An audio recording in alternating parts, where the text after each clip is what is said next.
How to reduce transparency of home screen and app dock to save battery in iPhone 16e. So let's start the video. First of all, open settings. In settings, scroll down and then click on accessibility. After clicking on accessibility, then you can see the option display and text size. Now click on it and then click on reduce transparency. Now here you can turn on or off your reduce transparency. Now turn on reduce transparency and then go back, and here you can see it will be reduced.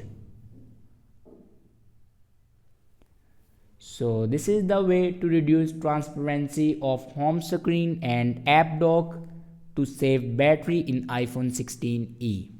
I hope this video is helpful for you. Thanks for watching.